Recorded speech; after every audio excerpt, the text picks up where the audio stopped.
when the head shuts down and shuts down the heart. And that has been the process of the education system and other institutions. It's been to get people to close their heart down and get stuck, imprisoned in the head. Therefore, we switch off the cosmos and live in the eggshell. We keep coming back to the same thing. People like Greg Braden and others have started to focus on this particular image. Back in 1899, something was identified called Schumann cavity resonance.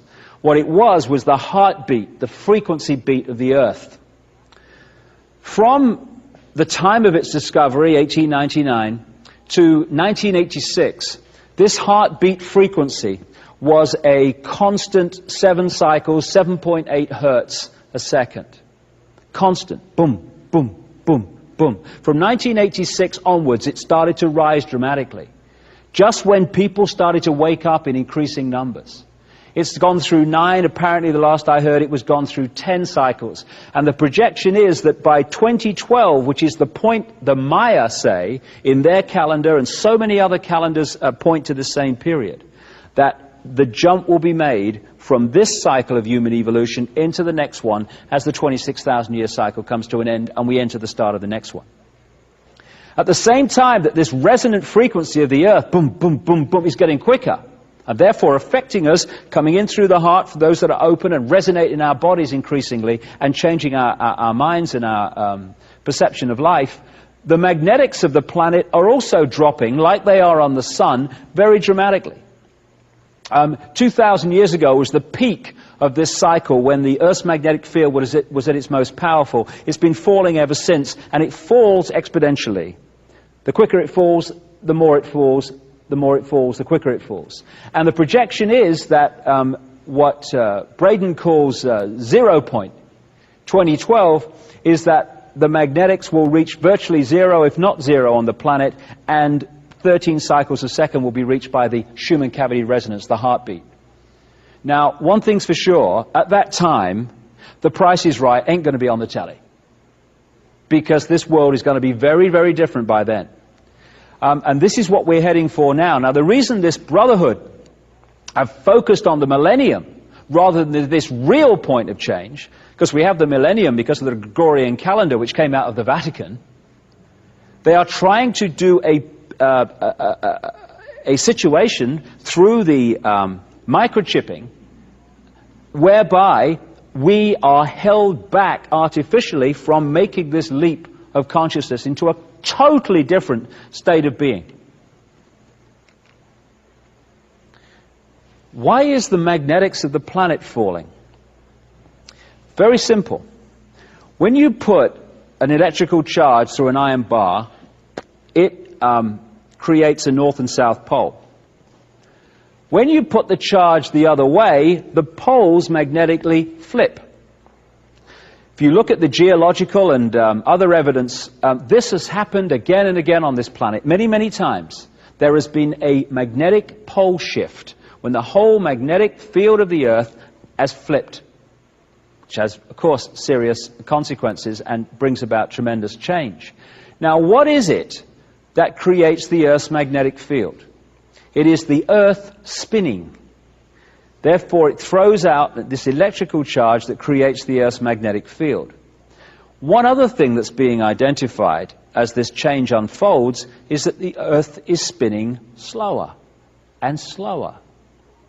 As it does so, the power of the magnetic field that it creates is getting less and less powerful. And again, the projection is around 2012 that the Earth could stop spinning altogether for about 3 days and then start to spin the other way. And what will happen at that point? The poles will flip magnetically. And the poles will change, and that, the geological and other records show, has happened again many times. Indeed, you look at some of the ancient texts and descriptions, they talk about phenomena that fit very well into this happening before. They talk about the longest day, the longest night, and what have you.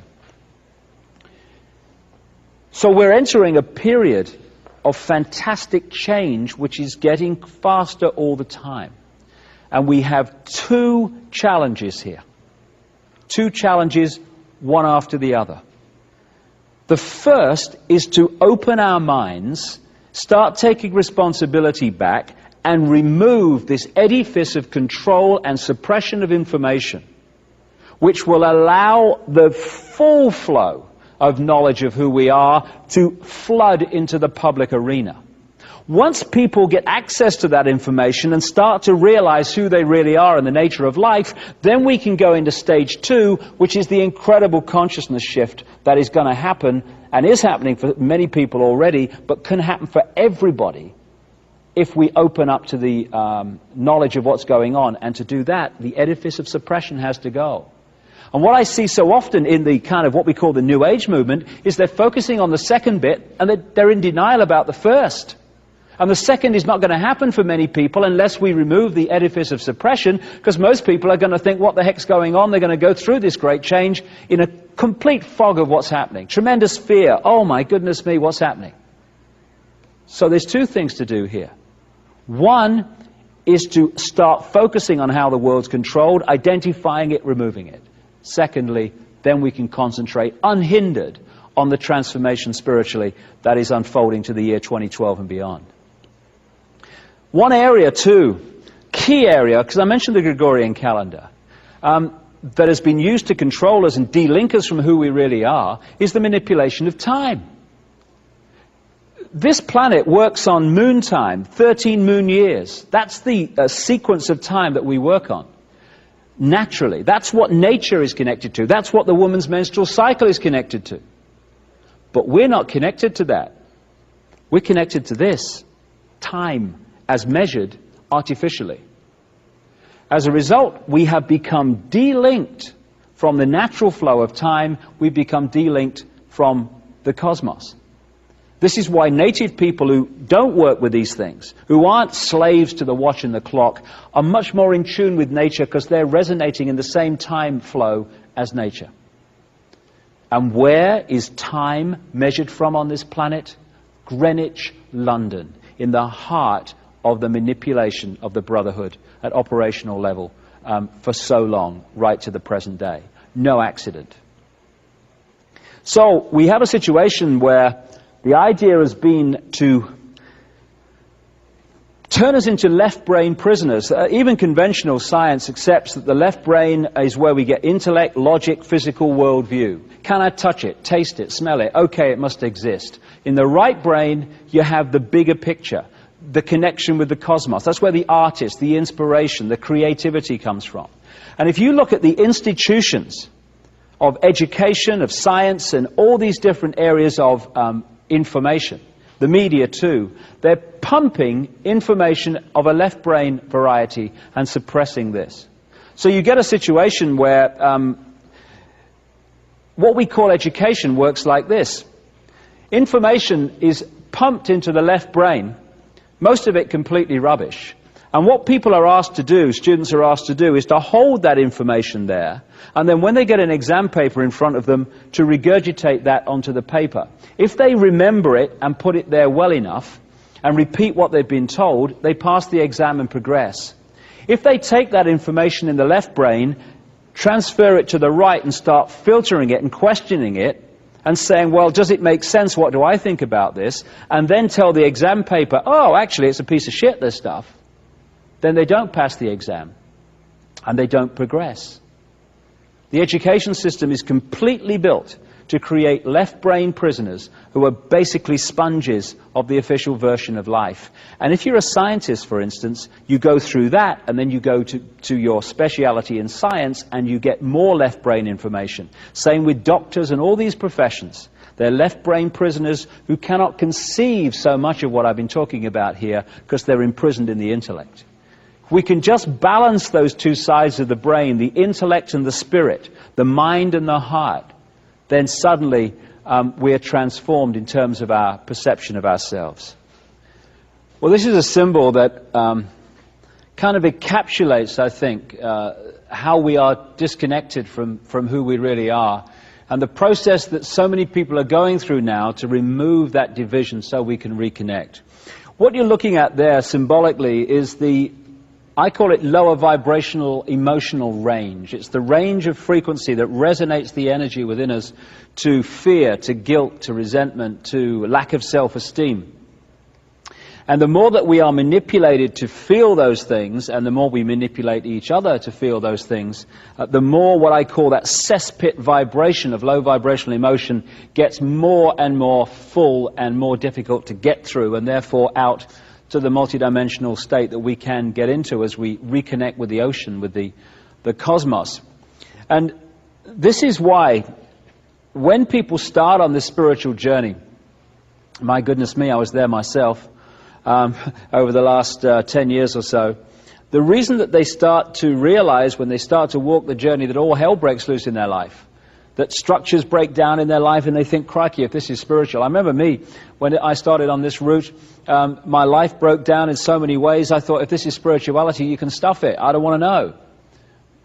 But why is this happening? Why does this happen to people? Because, as I mentioned earlier, when you put out your intent, this is what I want to achieve, that intent energy will always draw towards us what we need to achieve that intent. So, if we're going to reconnect with the cosmos, if we say, I want to be who I really am and connect with all that exists, then that intent will draw to us the experiences necessary to achieve that. All the time, every time. And what we need to do to achieve that connection is to clear out that cesspit level of low vibrational emotion. All those things within us which we've gone into denial about, like, I'll just change the subject, mate, don't want to talk about it. And so we draw into our lives people, experiences, what have you, that make sure that we can no longer do that. That this has to come out and be processed, and we have to clean out all this emotional debris that's disconnecting us from who we really are. And so if we're prepared to walk this journey, if we don't at that stage when the challenges come go, oh no, like spirituality but not that badly, thank you very much. If we're prepared to take those challenges, to take a step back and realize that it's actually an experience that is going to set us free rather than a really negative bad thing that is something to do with the fact that we're not good people. Must have been something terrible in a previous life. I hear that all the time. These connections or these challenges are to help set us free by cleaning this out. It's important we understand that. And I find that there are so many people in what's called the New Age or into the psychic stuff and all the rest of it who are still operating on a fraction of who they are because they're not prepared to do what is necessary and take the challenges to face what's within us. And we all have this stuff within us to remove and process. And when you do, that's when you can start talking about freedom. And it's coming back, as we come to a close here, to the same thing again and again, the way to freedom. And that is to step out of the fear what other people think of us and just do it, just do it, just do it. People say to me sometimes, how do I get over the fear of what people think? How do I get over the fear of what people think of me? What I would suggest is let the fear be the trigger to overcome it. So if you're in a situation where you're thinking, oh, well, I'd love to say this, but what will they think? Just say it. Just say it. If the people around you cannot respect your right to be you, then what are you worried about? What they think of you for? And if you're in a situation where I'd love to do this is what I like to do, but what will they think? Just do it, just do it, just do it. And when you get into that just do it mode, just do it mode, just do it mode, some very interesting things start to happen. First of all, you're following your intuition, your heart, your connection with out there, and you're letting that be your guide. Just do it intuitively. And after a while, and I've seen this in my own life, although the head is screaming, oh my God, what are you doing? Eventually, you start to realize that when you follow your intuition, although it might set up great challenges to start with, and you think, oh my goodness, what have I done? Eventually, you see that everything was exactly what was necessary to bring about a positive outcome. And after a while of doing this, of just doing it, just doing it, just doing it, your mind, your head starts to look at this and it realizes that every time you follow your intuition, although it's a challenge, eventually everything works out tremendously well. And what happens then is the head and the heart come into sync.